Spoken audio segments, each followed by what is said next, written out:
경찰은 김기종 씨로부터 압수한 자료를 분석하며 이적성 여부 파악에 집중하고 있습니다.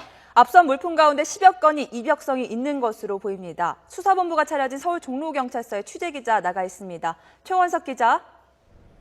예, 서울 종로경찰서입니다.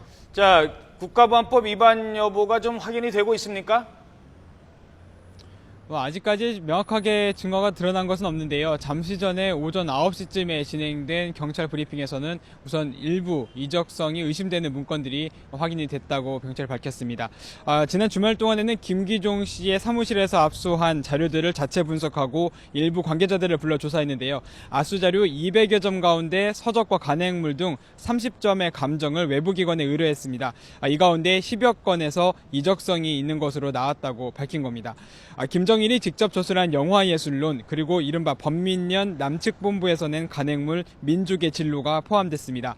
영화예술론은 영화광으로 알려진 김정일이 지난 1973년에 펴낸 영화 이론서로 영화를 혁명의 사상적 도구로 보는 해석이 담겨 있고, 민족의 진로 같은 경우는 지난 1997년 대법원이 이적단체로 확정 판결을 내린 단체죠. 범민련에서 낸 간행물입니다.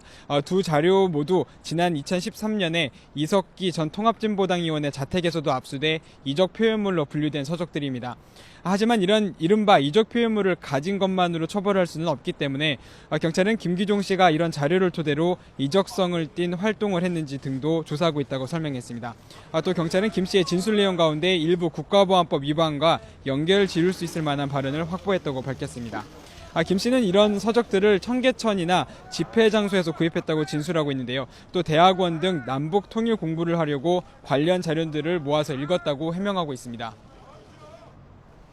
자, 이런 가운데 YTN의 취재 결과 경찰이 애초부터 국가보안법 혐의를 미리 적용하려 한 사실도 확인이 됐다고요.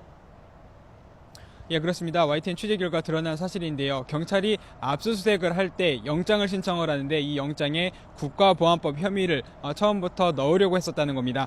일단 검찰에서 자칫 종북몰이로 비춰질 수 있다는 우려에 압수수색에서 국가보안법 혐의를 제외할 것을 주문한 것으로 확인이 됐습니다.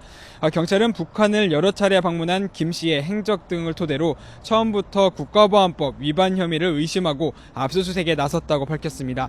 하지만 민주사회를 위한 변호사 모임 등 일부 법률 전문가들과 또 시민사회단체는 만약 압수수색 당시 혐의에 국가보안법 위반이 포함되지 않았다면 이적성이 의심되는 서적의 압수는 영장 범위를 벗어난 수사가 될 수 있다고 지적하고 있습니다.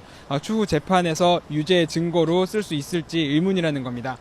경찰은 일단 이적성 의심 자료들을 분석해 김기종 씨의 공범이나 배후를 찾고 있는데 아직까지 명확한 증거를 찾지는 못한 상황입니다. 이런 가운데 김 씨는 자신의 범행을 조직적이고 계획적으로 보는 시각에 대해 당일 아침에 흉기를 가지고 나가기로 생각했다면서 혼자 꾸민 우발적인 행동이었다고 주장하고 있습니다. 일단 경찰은 압수물 분석과 함께 추가적으로 금융계좌 분석도 통화 내역 분석 등을 통해서 김 씨의 이적성 국가보안법 위반 혐의 부분을 추가적으로 조사를 계속 진행한다는 계획입니다. 지금까지 서울 종로경찰서에서 YTN 최원석입니다.